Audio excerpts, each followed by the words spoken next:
Live from the Washington, D.C. area, it's the Inside Scoop.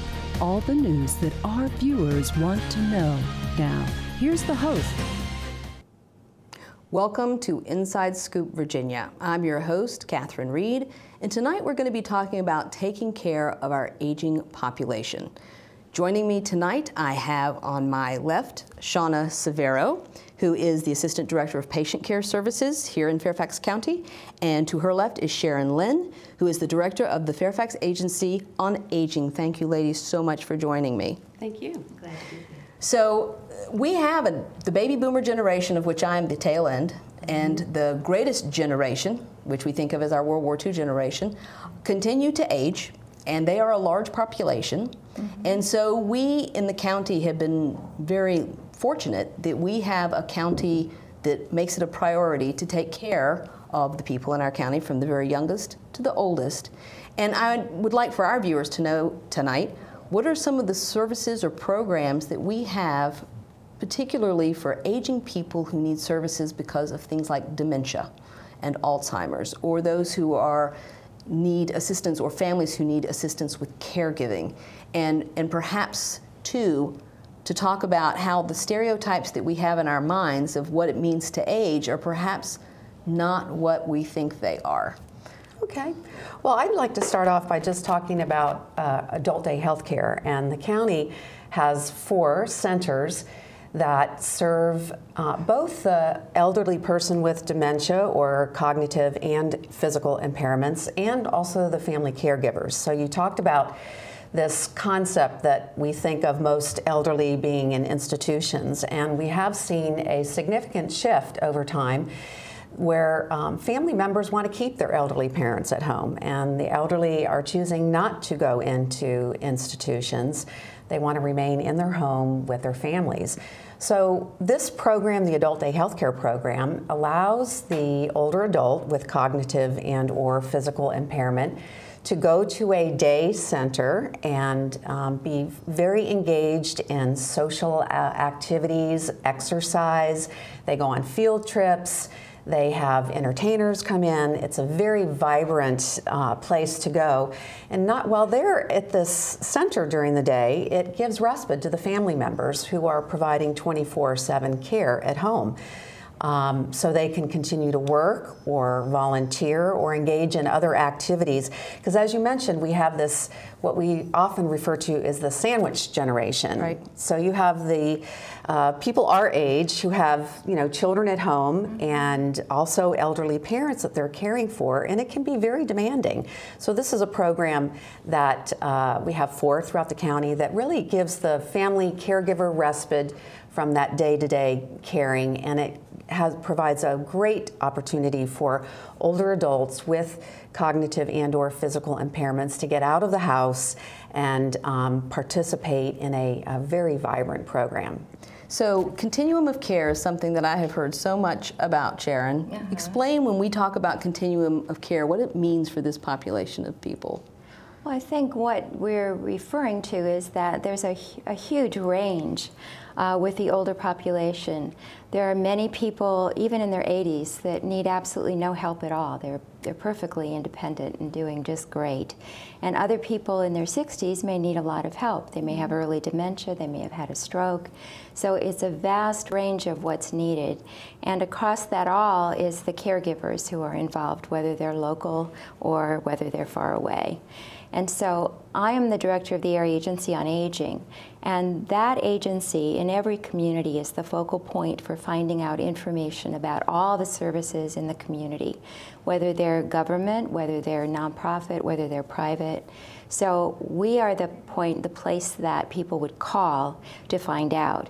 And so we have intake workers who are very experienced social workers who listen to what the caller says, ask questions, what's going on, and then they can tell them about the services that might be appropriate for them. And then we would, and very likely, refer to adult day health care if that seems like a good option. And if they would really rather be at home, or they are maybe at a level where they would be very interested in going to a senior center, where they're more independent and they want to take trips and take classes and have dance and exercise classes. or whether they, just want, or they just need a little bit of help in the home. So we can provide the resources for all of that. You bring up something interesting, because I sit on the board of several nonprofits, but what are some of the nonprofits that you work with that can deliver services that maybe people don't know exist? Well, there's a nonprofit called the Shepherd Center, and there are yeah. several of those, and those are retired people that want to get together and take classes and learn from each other, but who also want to give back to the community. And so they often provide rides to older adults who can't drive, or even younger disabled who can't drive, and take them where they need to go. So that's an example. There are some that are specialized for the multicultural community, like there's the Korean Community Service Center, which offers services for Korean older adults. So there's many, many nonprofits out there. That's fantastic. So you talked about the fact that you've got 4 centers. Where are those 4 centers located? I mean, it's a big county of 1 million people. It is a big county, and so we try to locate them strategically throughout the county. We have one in the Herndon area, and we have one in the Mount Vernon area, so both ends of the county. We have another one in the McLean area, and then one in Alexandria, right on the border of Fairfax and Alexandria, near Landmark. And they're open from 7 to 5:30, so people who work could, drop right. their mother or father or sometimes spouse off, be able to go to work and then pick them up at the end of the day. What is the process? If somebody was interested in exploring that, what would be the process from saying, I never knew that that was available, to how do I get my spouse or parent into the program? That's one of the challenges that we all encounter, because we call these, some of the centers, the best kept secret in Fairfax County. And it's really not until you're in dire need that you're searching for these services. But the county has a very good website that has all of the long-term care services kind of consolidated on that one website. But the social workers that Sharon was talking about, there's a contact number in the county where people can call to find out about resources for older adults and adults with disabilities, and they would screen the individual and they could refer. People will oftentimes go to their doctor, and we try to get the information out to gerontologists in the area, so that if family members are caring for a loved one with Alzheimer's, the physician will refer them to the centers. But if they're interested and they find the center that they're interested in coming to or going to, we would set up an appointment, and the family would bring their loved one in and kind of spend a couple hours there so that they get a sense of what the center is all about. Usually we do it around lunch so that they can sit and have lunch with the other participants. And then during that time, the family member, the family caregiver, is talking to the center nurse coordinator and filling out the application and talking about the process.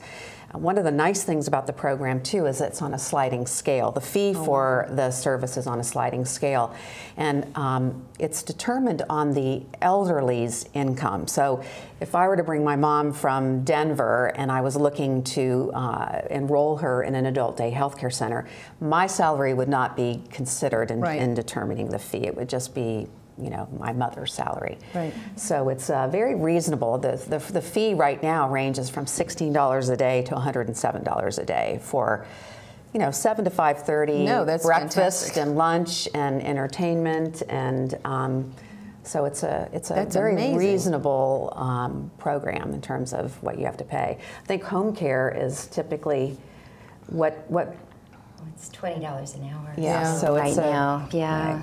Yeah. $20 an hour, and for some people, home care that's what they need or want. Mm-hmm. But the issue that I have with just home care is that the individual is home alone in front of the TV. Sometimes socialization it's getting aspect, out, right? And right. engaging with other people and engaging in activities and right. Stimulating the mind and also the exercise that they get when they get out. So going forward, what your department does as far as sussing out any new nonprofits who might have services they want to offer, as far as in the future, in some way expanding either the scope or the breadth of your services. Where do you see this going in the near term? Well, we have a wide array of services now, and we have a partnership with a public-private partnership with ElderLink, which is it's partly Inova, partly the Alzheimer's Association, and partly the county. And that, through that nonprofit, is one way that we can use to sort of expand our services when we want to. We're restricted in a lot of ways with the positions that we have for county employees. So having this partnership has been such a blessing because we can add more programs. And right now there's really, across the country, a push forward for prevention, health prevention programs. So the Health Department and Area Agency on Aging both have a chronic disease self-management program. We focus on the older adults, and the Health Department focuses on people a little younger than 60. We have an independent living program, which is a fall prevention program. And that's really a big trend, and preventing hospitalizations. Anything we can do to work with the hospital system to do that is also, what we're seeing in the future. What is the one best point of information? It is our Aging, Disability, and Caregiver Resources line, and that's 703-324-7894. 7894. I hope everybody got that down, because this is what I think people need, is to sort out what's available, what the process is, who they can talk to for guidance. I think a lot of people struggle, as you said, until they're in dire circumstances, and then they're not sure where to turn. If they forget that number, just remember Area Agency on Aging and Google it. Go to the fairfaxcounty.gov website, click on older adults. It'll take you right to that older adults page, which can tell you about everything from tax relief for seniors to housing issues to senior centers to all kinds of different activities and services. Well, I think, as I said, that we're quite fortunate that we live in this county where we have the ability to support an aging population with so many different services. As we wrap up this particular segment, if you can repeat the number one more time, I think our viewers want to get their pencil ready to write this down. 703-324-7894. Okay, and I think they'll probably capture that and put it up on the screen a little bit later so that people have that resource. And I want to thank both of you, too, for coming in and helping us to really shed light on the challenges that older adults have in this county, and the fact that we do have services to help them to cope. And their caregivers, and you are so right to mention the fact that it is not just about the elderly. Absolutely, many services for caregivers. Thank you for the opportunity to highlight these programs. We'll talk some more with another guest about geriatric nursing and what that can afford for us in the future as far as being more effective in our care. Art, a universal language, an expression of culture, of self. And now, thanks to Empowered Women International, a way for emerging and established immigrant and refugee artists and artisans to find hope to earn a living while enriching the lives of all of us. Empowered Women International, making a better America every day. For more information on Empowered Women International's educational programs, or to make a tax-free donation, contact cfripp@aol.com.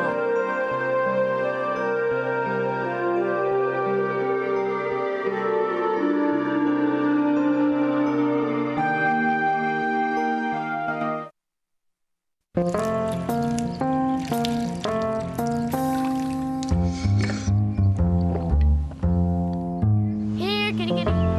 Here, kitty, kitty, kitty. Here, kitty, kitty. You'd think it would be easy to tell which kids have trouble with their eyesight. But that's not always the case. Even though 1 in 4 children may have a vision problem, eye doctors tell us the symptoms aren't always so obvious. We do know that 80% of all childhood learning is visual. And without good vision, kids can have trouble learning to read and may fall behind in school. For clues on how to spot the real-life signs of childhood vision problems and what parents can do, visit checkyearly.com. A public service message from the Vision Council of America and... We're back to the Inside Scoop. Here again, your host. Back to Inside Scoop. Host. Tonight we're talking about taking care of our aging population. Joining me in the second segment here is Melissa Batchelor-Murphy, who is a PhD. She is a registered nurse. She is a nurse practitioner. She's also an assistant professor at the Duke University School of Nursing, and she is doing research in this particular area of geriatric care. Welcome, Melissa. Thank you, and I just moved to Fairfax. And you just moved to Fairfax, which is how we met, in Yes. Fairfax City, the awesome Fairfax City. Exactly. When we met, we got into just a random conversation, and one thing led to another thing, and I was fascinated by the work that you're doing and the fact that you are going in areas that a lot of people have not chosen to go. You shared with me that there are 1.3 million nurses. 3.1. 3.1 million nurses in this country, and only 1% have chosen geriatric nursing. That's true. There 1% are certified in geriatric nursing. So which that tells me that not a large percentage of nurses have decided that this is the field or the area that they really want to be in. True. I think most people, when they think about nurses, they think about, babies and kids, and helping, moms through pregnancy, even school-age children and teenagers. Teenagers are even more exciting than older adults. Right. So it's a hard sell, to talk to a young nursing student who's maybe 20, 21 years old, to say, geriatrics is actually a really exciting career. If you can work with older adults, you will have a viable career path your entire life and really get to know some really cool people and hear their life stories.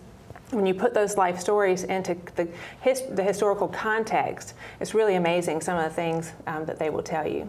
And here's the thing, we're all going to get old, right? Unless I'm missing something? No, that's true. One thing about aging, we're all doing it. We're all doing it, and so therefore we should care more than I think we have historically or traditionally about what all of our end-of-life experiences are going to be and on what terms we will decide where we live, how we live, or the quality of our lives. And I know that one of the reasons that you have decided to do research in this area is for that specific reason. Right. I love to eat. And I love to take care of older adults with dementia. So that's where my research focus is. I think meal times are such a social environment, so it goes back to the adult daycare system, or the center where they have breakfast and lunch together. Having human interaction while we eat is kind of like the cornerstone of, civilization, of our life. seriously. Yeah, I eat breakfast, I'm planning lunch. I eat lunch, I'm planning dinner. So, meals are a big deal. So my research is focused on making nursing home meal times, the best that they can be, and teaching nursing home staff how to interact with their residents so that they have quality meal times every time. Because you were telling me, and I have a friend, Sherry Lejeune, who works with High Power Aging, and she is the person through whose lens I have probably learned the most about the fact that dementia patients struggle with many things, including forgetting to eat, not having the right triggers to make eating something that is an activity they're interested in. And this is what you're looking at, is ways to kind of research why that is and ways to work around it. Right, and I think it depends on the model of care too. Long-term care, they said it's this long continuum, and it really is. And I think when we say nursing homes, most people think of traditional nursing homes, and most nursing home kitchens are in the back of the building. So you can't smell the food being cooked. A lot of times when the food's presented, it all kind of smells the same. It doesn't look good. And if we have to puree your food, that doesn't look appetizing either. And another thing we do is the staff don't eat with the residents. And a lot of times the cues we get are from our environment. So if you're eating, then I might start snacking too. So even that's not built into the current traditional long-term care system. There are some emerging models of care. I think I was telling you about the Greenhouse Project. Yes. Where they built these pods, and only like 10 residents will live in a particular home. But the kitchen and the kitchen table are all in the center of that particular building. and the staff are cross-trained, and the residents get to pick out their food. I mean, shocking, state of the art. Right. Let me pick out what you want. Like your 3-year-old wants to do that too, right? Like, I want that, not this. You're right. And so what they found is that residents that came from the traditional setting into the greenhouse models actually gained weight. And they did more family-style dining, so all the food was out on the table, and you took what you wanted, but there was plenty of food, and you could smell the food being cooked, and you got to participate, and so people would eat more. So I think that's where we need to get with all of our different models of care to help people eat. And I think that comes back to the fact that we're trying to come up with more community-based solutions rather than institutional-based solutions, is for that very reason. This is not just a person who needs to be taken care of. We need to have people in a situation where they can participate in their care. Exactly. In as much as that is possible. And so I'm fascinated by this and the fact that people are taking more of an interest. You and I were talking about the book being mortal. And the author of that book talks in general terms, but also about the illness of his father.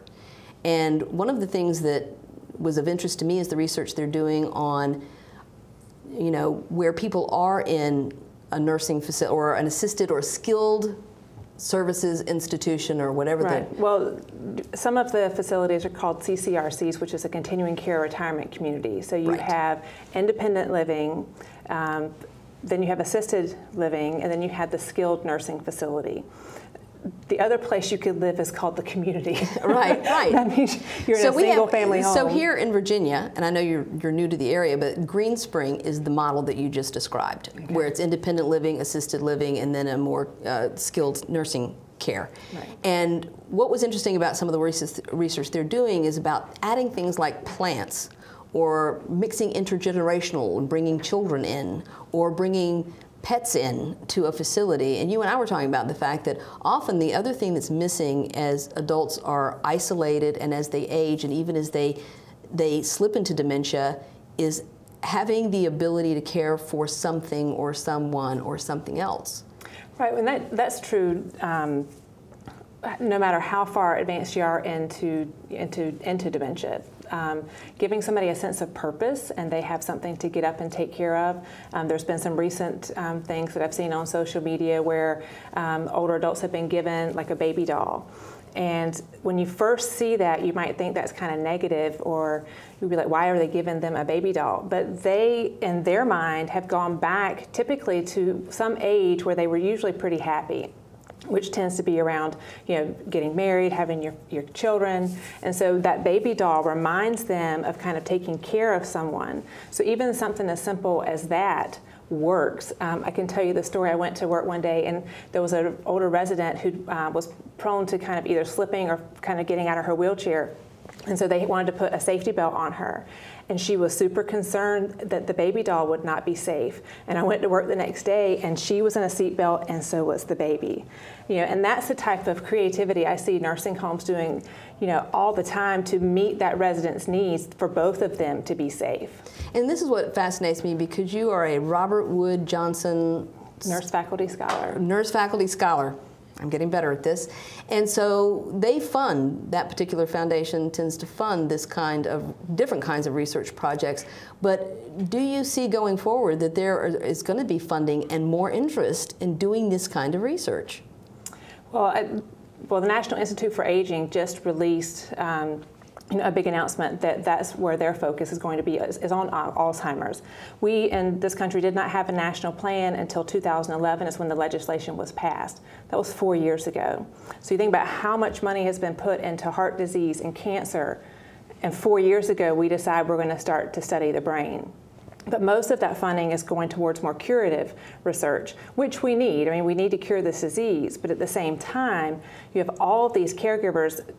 I mean, we could hope that we could cure it and reverse, the disease. But in the meantime, there needs to be research about how to best help caregivers. What are the best models of care? What do we need to be training our workforce to do nationally? Absolutely, because as we said, the baby boomers are, in fact, we're just all arriving at the same place, and it's a large population. Yeah, so I think in 2011, the first baby boomer turned 65, and 10,000 people a day turned 65 in this country. And that will happen for the next, now it's 13 years, because it was 17.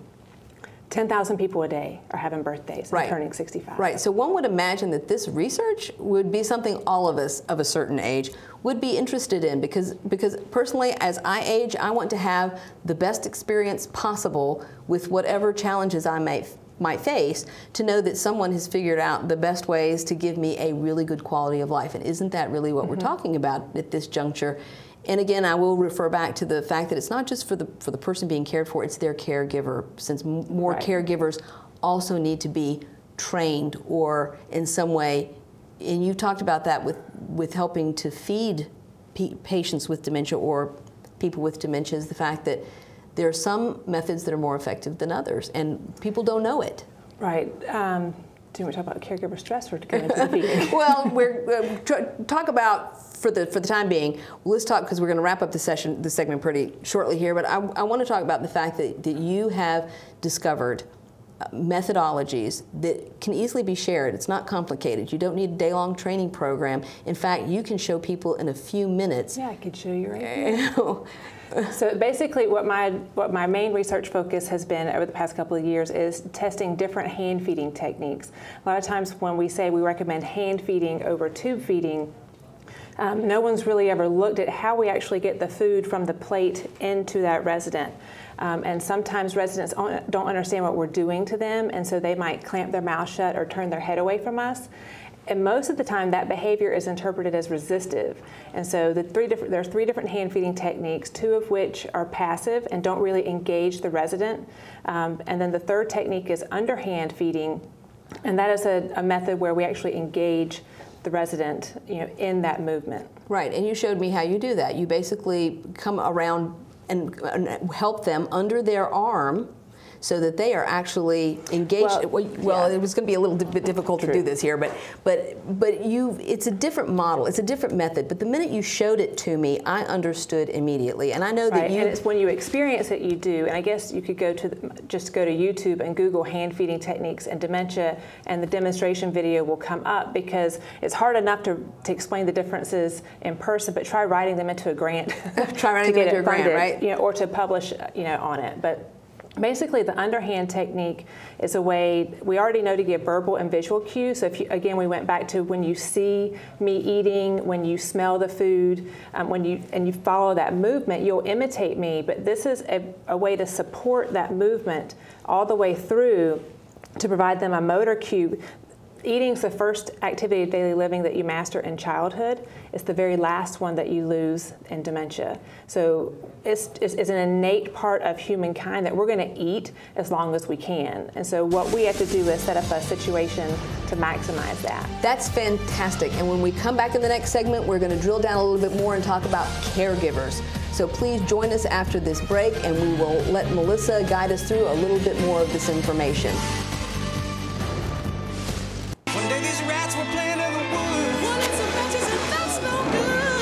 Listen to smoke before you give it a try. Only you. Don't play with matches.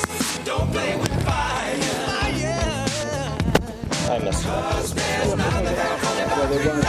another very nice homeless mind. So if a gorgeous force is what you desire, don't play with matches. Don't play with fire. Only you can prevent wildfires. Fire. Why don't you just wash your car at home? When I wash my car, everything runs down the street and down into the storm drains. With all the chemicals in the soaps and waxes, the last thing I want to do is poison my own drinking water. At least here, it's all contained and recycled on site. That's why I also take my car in for oil changes instead of doing it myself. I might take a chance on spilling stuff. You know what the best part is? What? More time to kick back and watch the game. We're back to the Inside Scoop. Here again, your host. Welcome back. I'm Catherine Reed, your host for Inside Scoop Virginia. Joining me is Melissa Batchelor-Murphy, and we are talking about helping to better care for our aging population. Thank you for joining us, Melissa. Thank you for having me. And so at the end of our last segment, we were talking about feeding techniques, but as we go through this process for the next 30 minutes, it's also about vocabulary. too, because I think it's very difficult for people to talk in a respectful way, and we do try to be respectful. I mean, we could call someone an old person, but I know that I might live to be 90 and I will never feel like an old person. So struggling with things like continuum of care, when we talk about adult daycare centers, you know, and trying to grapple with the language so that we can all have a respectful, productive conversation without feeling like we are saying the wrong thing. Right, so your generation has to figure that out. You know, I think that some of the language has changed to just calling people elders, but even that, you know, everything is so individualized. You know, I'll call you by, I just ask people, how would you like for me to refer to you? And typically, you know, they would say, always just call them Mrs. Jones or, you know, or Miss Josie or whatever it was, whatever that you want me, you know, Pops. You know, right. So we don't really, when we're actually talking to residents, we don't use that type of language. And then usually in conversations with family members, it's, you know, it's just different. It's your loved one. And I noticed that Shauna said, you know, when they bring in their loved one, which I think is great. You know, but again, I think we all try to figure out the best way to have this very delicate conversation about things we really need to address, because this is an aging population of people, but it is a continuum. Somebody who's 60 might need more care than somebody who's 80. Right, well that's one thing about aging. In childhood you have developmental milestones, and so people kind of come into this world and you have to hit certain milestones. But as we age, it's, you know, it's kind of a crapshoot, and it just depends on, you know, different lifestyle factors. You know, did you smoke? Did you drink? Did you eat too much? Did you ever exercise? Didn't you? Did you have, you know, accidents that caused injury? You know, what health conditions do you end up with? So you can have someone who's 90 years old and someone who's 65, and you know, they could be two very different types of people. So it really just varies. It does, but they're not decremental stages to aging, which I think students, I know especially, would love, you know, to be able to put someone in a category. But it's hard. It really is very hard, especially because what you have to do is convince them to know who they were before they got sick. Because no matter how old you are, when you get sick and you're in a hospital bed, you look really old and really sick. And you know, new nurses have a hard time believing that you were ever just on the golf course, you know, 24 hours ago. Wow, that's true, and I would never have thought of it that way. So, but you have to ask the family, what were they doing yesterday? What were they doing last week? Because that's what you want to shoot for, is to get them back to their baseline and get them back to what they were doing. Well, you talk about how we all have sort of a mental age that we go back to, and that there's again research been done on this that says, you know, you might have dementia, but there are certain cues that take you back very strongly to a place where that's internally how old you will always be. And we were talking earlier before the show about how music has become a very powerful way as a trigger or a cue to take people back to this internal sense of self and who they were. Yeah. Well, music and memory are very linked. I mean, you can hear a song today and it takes you back to when you were like, you know, I always remember exactly how old I was when I first heard that song. That part of your brain remains intact even in the very advanced stages of dementia. So Shauna was telling us that they were doing a project with George Mason University to where they're bringing in iPods that have individualized playlists on them. And you may have seen on YouTube there was a video going around about Henry. You know, and before the music he was very withdrawn. You know, kept his head down. You know, because the brain just can't take in a whole lot of stimulation at that point in the disease. So he wasn't engaged with his environment at all. And they talked to his family and got his playlist together and put the music in, and he just came alive, you know. So that's why it's called, I forget what she called it, Alive Inside. Alive Inside. So people can find that on YouTube if you Google Alive Inside. Yeah, if you do Henry, iPod, music, dementia, you know, he'll come up. Yeah, and you know, to me that's the cool part of my job, you know, is to discover things like that we've never really tapped into. I also was asking her if she's ever she was mentioning people, you know, not wanting to go from one place in the building to another. And what you do is, once you know what part of the brain still works, you tap into that. So I told her, I said, just grab the person's hands and start singing a song and get them to dance with you, because rhythm and music are both intact. Tap into that. You know, even at the very last stages of dementia, when someone can't talk to you, they can sing a song and they know every single word to it. But that's a way to help families connect with their loved one, because even families have a hard time seeing that they're still a person, in that body, in that bed when they're very, very advanced. So it's a way for them to have a moment, a childhood song that the mom always sang to them, so. And I think that is so important to figure out what parts of the brain, and you're right, I think brain research hasn't been particularly well funded, even though it's the most important organ in our entire body. Like everything else is connected to the brain, and we know so little about it. True. And so figuring out what remains when the disease of dementia has taken over the brain, it seems to me, is critically important. Right, and one of the things that we do with Alzheimer's or dementia, and basically dementia is the broad umbrella term. Alzheimer's disease is the one people are most familiar with, but there's Lewy body, multi-infarct vascular dementia, so there's a lot of different types. So you can say Alzheimer's or you can say dementia, because that's another thing, that's another word in my world that people might be confused about. But we tend to be focused on what people are losing. Families will come in and say, well, she can't do this anymore, he can't do that anymore. And what we have to do is to help those caregivers reframe to say there are going to be things that you lose and you will have to grieve that loss. But to take care of them, you need to focus on what they can still do. So you're focused on the function and what they can still do rather than, focusing on what you can't do. And isn't that kind of like, I would imagine, like strengthening a muscle? So the more you can help them to strengthen what it is they still have, the more that kind of gives them a sense of autonomy. Right. And we go back to the sense of purpose. It seems to me that we do need to figure out what these things are and the most effective ways of helping to draw out what people still have. Right, and it can fluctuate from hour to hour and from day to day. So you kind of start with trying to get them to do it for themselves, and then only filling in to the point where you're really sure that they truly cannot perform the task anymore. And I think that's where we come back to caregivers again, and taking care of children, it's the same thing. Often it's easier to do it, it's faster to do it. You don't have time, or the patience, or it's just not. So you do it because that is the most efficient way. And so how can we fill in or help caregivers, whether it's the family members or non-family members, to figure out more effective ways? Yeah.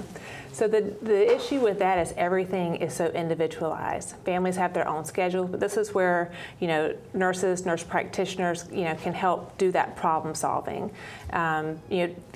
Is giving somebody more time, is that helpful?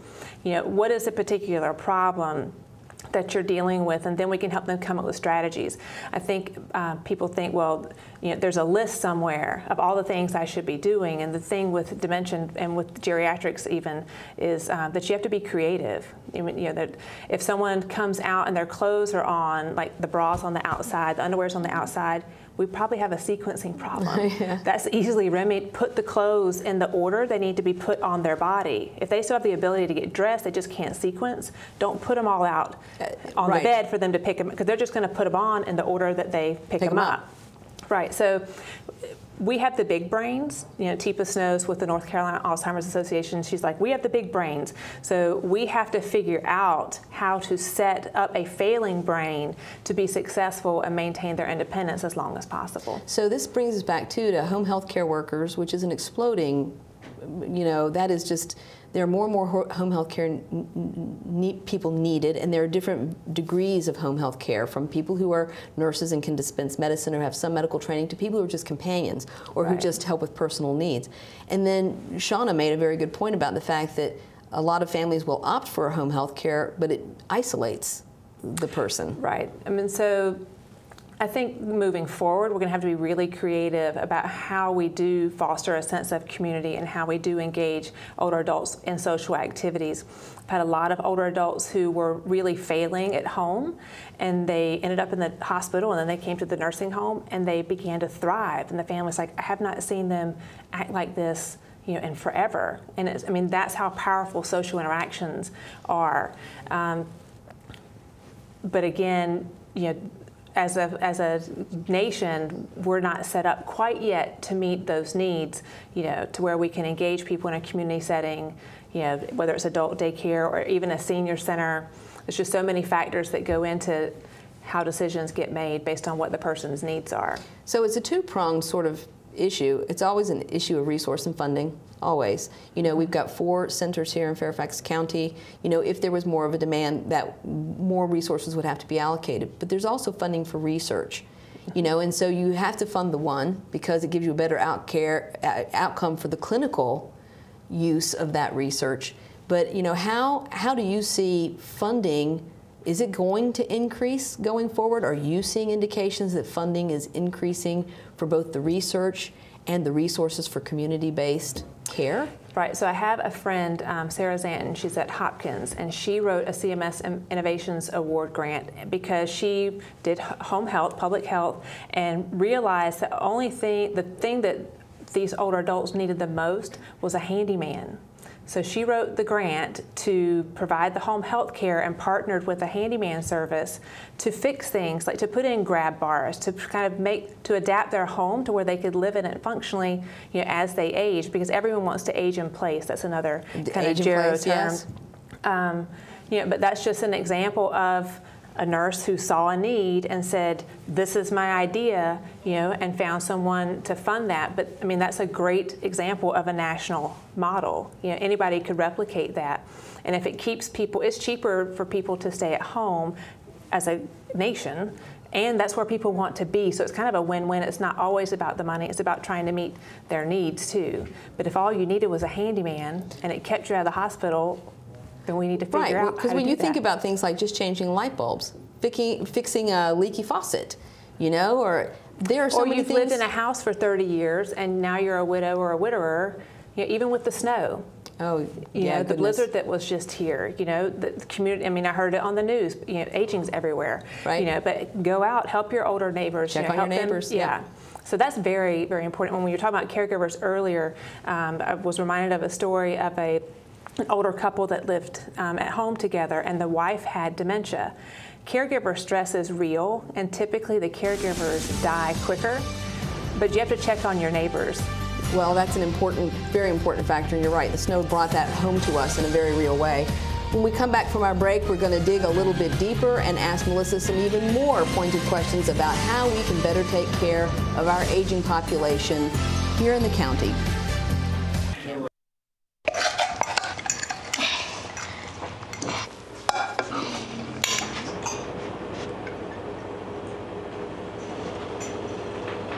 Hey, Lena, where's yours?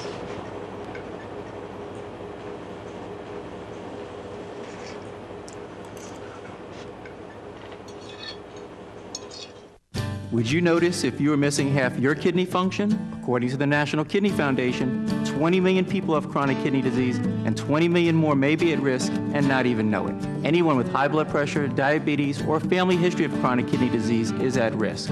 Early diagnosis is vitally important. To get the whole story, talk to your doctor and visit the National Kidney Foundation at kidney.org or call for a free brochure. Because when it comes to chronic kidney disease, you might not know the half. We're back to the Inside Scoop. Here again, your hosts. Welcome back to the final segment of Inside Scoop Virginia. We are talking tonight about aging and assisting our aging population. Joining me is Melissa Batchelor-Murphy, who is a PhD, and she is also a nurse practitioner. So thank you again, Melissa, for joining us tonight. So we had talked before about nurse practitioners and how they're different from nurses, and the fact that I'm not sure how many people really understand the distinction or why it matters. Right, so within nursing, we have 2 different entry-level degrees to practice. So you can either be an RN and have an associate degree or a baccalaureate degree. The Institute of Medicine put out a report a couple of years ago, you know, to kind of help move us to where all RNs have a baccalaureate degree. And that's typically when people think of nurses, and at the bedside, that's the level that they think of a nurse being. The next step at the master's level is to be an advanced practice nurse, and you can be a clinical nurse specialist, a nurse practitioner, and there are various different kind of specialties. You can be a pediatric nurse practitioner. You could have been geriatric nurse practitioner, but they've actually moved that now to you're an adult geriatric nurse practitioner. It was a way to put geriatric nurse practitioner content into all of our adult nurse practitioner curriculum because that makes sense. Yeah, so it was instead of keeping it a specialty in and of itself, to make sure all of the nurse practitioner workforce was trained with geriatric content, because as we've talked about before with healthcare and healthcare reform, people need to be into some type of primary, medical home, so that nurses, and I think that nurse practitioners, and certainly even the people applying to our program to become nurse practitioners are saying this, that nurse practitioners are going to be the ones providing primary care, and physicians are going to become even more highly specialized. Yes, and I see that too, because I see a nurse practitioner, and that suits me fine because I'm not seeing them for being ill. I'm seeing them for just sort of wellness care, getting the annual exams and checking my cholesterol and my blood pressure. And I see too that we are going to need more people to provide that primary care than we need people providing specialized medicine. Right. Well, you need someone to coordinate your care, and especially if you're older and you have 20 medications and 30 medical diagnoses, and you're seeing all these specialists, someone has to, at the end of the day, help kind of reconcile that and make sure that all the different providers are talking to each other, because if you have 10 medications and you end up with drug interactions, you end up delirious, then you end up in the hospital. So you have to be sure that you have some type of primary care provider looking at all of those things. And again, I think our healthcare shifted from a focus on illness and curing illnesses more toward wellness and keeping people healthy. And I think the shift in healthcare and focus really is about outcomes. What we're interested in is the outcome. Are people healthier? Can they live at home longer? Can they function independently? I mean, psychologically, are people feeling like their health is where they want it to be? And so nurse practitioners, and I'm very interested in who is becoming a nurse practitioner, because I see, just anecdotally, more men going into nursing. Right. So right now we have about 7% of that 3.1 million nurses, are men, and we're trying to get more and more men to come in, as well as other cultures. We just need a lot more diversity in our profession, because the people that we care for are a lot more diverse. And so there've been Johnson & Johnson's had a campaign about increasing diversity in nursing, which includes men.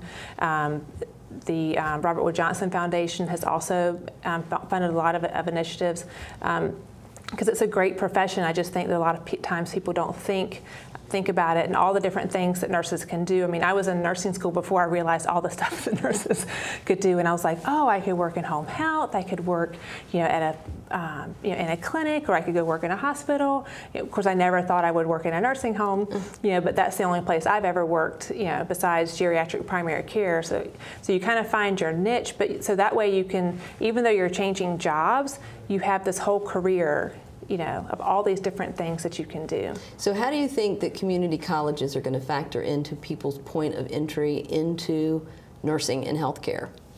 So typically right now at the community college level is where the associate degree nurses come from.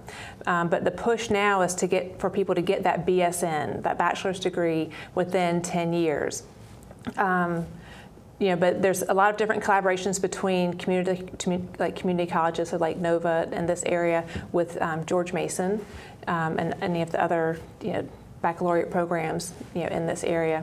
But to kind of decrease time to graduation, so it doesn't take as long for you to get your degree once you have that associate's degree and you have practice. So there are different initiatives like that. I was reading through George Mason's kind of their strategic plan, and so those are some of the different things that they're doing to try to because with the explosion of home health care workers, and a lot of the people who do that are women. They are women of color, and a lot of them are new Americans. They're immigrants. And to figure out how to take what they know how to do and do well and put them on a track, no matter what age they are, to get them this higher level of experience, to me would seem like a goal we would want to look at as a community. Right. And I mean, I know that the profession of nursing, and there are a lot of people who are interested in working, on trying to do this. I'm just not sure in this area kind of all the different things that are going on. Right, and as I said, I home health care workers, and there's agencies, people own home health care businesses seem to be cropping up. I know a number of people, and in this area they seem to be numerous, that send people out to do home health care. But it seems to me that in addition to, you know, working with taking care of the basic needs of people who need help, we need it to be much broader and for people to have a much better scope of how to holistically take care of people. Because that to me is, it's not just making sure that they eat and that they're, you know, they're safe, you know, but the fact that they holistically have a good quality of life. Right. And it seems to me that that's an aspect of geriatric nursing that people are not getting, or that's not top of mind, or it's not the first thing you think of when you think about geriatric nursing. Is it's an opportunity to really look at the best way or effective ways to bring a quality of life to someone. So, you know, as you go forward in your research, and that's why I'm very interested in what you're doing and what you're going to continue to do, because one of the things you and I had talked about is, and we talked a little bit with Shauna about it too, is that when you do a research project, you're looking for data and you're looking for participants in your research study, and it's kind of a win-win with local agencies or a local daycare for adult center, for you to be able to say, let's try this, like they are with the iPod playlist, so that you can collect research data while you're actually adding something. Right, and the other thing that we had talked about is, you know, involving students, even high school students, at a very early point in their, before they're even done with high school, to say, you know, I mean, I've worked with like 50 students on my research projects, and sometimes when you say research and science, you know, they're kind of like, no, that's not what I want to do, or I'm not smart enough, and then they see that it's basically, let me show you a way to interact with this person, and let's see the difference it makes in them. You know, so that once they're participating in it, you forget that it's science and that it's data. You know, you see that you're making a difference in somebody's life because you were there that day. You know, so. And I am very excited about you being in this area and potentially doing your research in this area, because in Fairfax County, our students have to do community service hours, and they have to do it, I think, on a quarterly or semester basis, but it's a requirement of graduation. And as a parent, parents are always like, oh, how can we get this service hour requirement taken care of? But it sounds to me like you could potentially give some skills-based training to high school students that they could take into a nursing care facility or even a daycare. Right, either or, you know, and even if you're doing the research in those two areas, the skills that we teach them, the dementia skills, inevitably they'll come back and say, I tried that with my grandmother, I taught my mom how to do it, you know, with my neighbor type thing. And so it's a way that they're learning a life skill. You know, and even, you know, no matter what they go into, it may give them a little insight into, you know, working with older adults and how they're different, that, you know, a lot of them have lost their hearing, or they might have visual, you know, difficulties. So if they become a police officer or a first responder, you know, that they have some experience with older adults so that they're not afraid of it, you know. And you bring up a whole thing we haven't even touched on, and that is training first responders and emergency personnel and how to deal with older adults who might have dementia or hearing impairment or any other kind of, there's so much that we expect them to know how to do.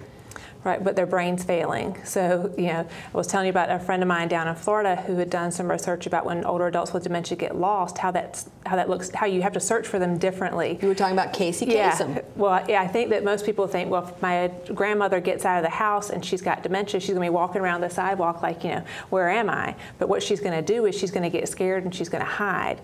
You know, if your grandmother can still drive, like Casey Kasem could, she's going to drive until the car runs out of gas. And that's where she's going to stop. She's not going to be able to figure out how to solve the problem of getting more gas. But the first responders just need to know to search within a mile radius, and they'll find her once you find the car. You know, so there are, you know, all types of training for first responders, for people, you know, that they're not, even if you have an older adult who's in a house that catches on fire, they can't problem solve anymore. You know, so expecting them to run out of the house, you know, probably not going to happen. You know, and then people are like, well, why didn't she? And it's like, well, because, you know, she didn't have the ability to think through and problem solve. So are there programs, or is there funding for studies or anything that kind of goes into a community to look at the effectiveness or the efficacy of giving first responders that kind of training? Yeah, I think generally for studies of that nature, it's just finding making that right connection between an agency that wants to do a particular project and connecting them with the scientist, to do that. I don't think most people think of nurses as scientists, but that's what I'm technically supposed to say. I'm a nurse scientist. Well, you are, and you also remarked on the fact that when you are Dr. Batchelor-Murphy by virtue of your PhD, except clinically. And again, that's being sensitive to the fact that people could easily be confused about what doctor means in a clinical setting. Right. So when I'm on campus, I'm Dr. Batchelor-Murphy. When I'm in clinic, I'm just Melissa. So it does help, I think, a little bit for people just to understand, I'm a nurse practitioner, but there will be nurses who have DNPs, which is a Doctorate of Nursing Practice, which is a clinical degree, who will be nurse practitioners in clinical settings that will be called doctor.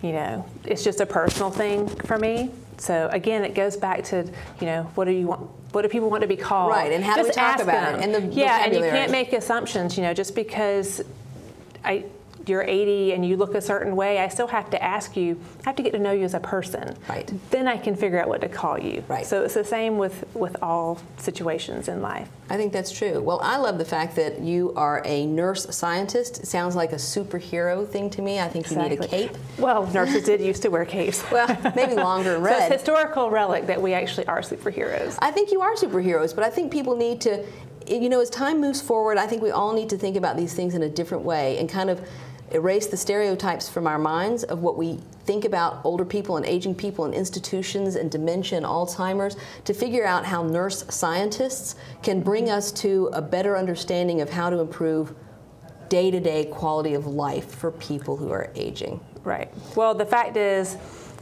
we need to train everybody. Families, our workforce isn't adequate yet, so it's a skill set that everybody needs. Well, I am so glad that you came on tonight to talk to us about it, because you have certainly upped my understanding, and not that I'm an expert, but I can carry on an intelligent conversation. So thank you so much for being with us tonight. Thank you.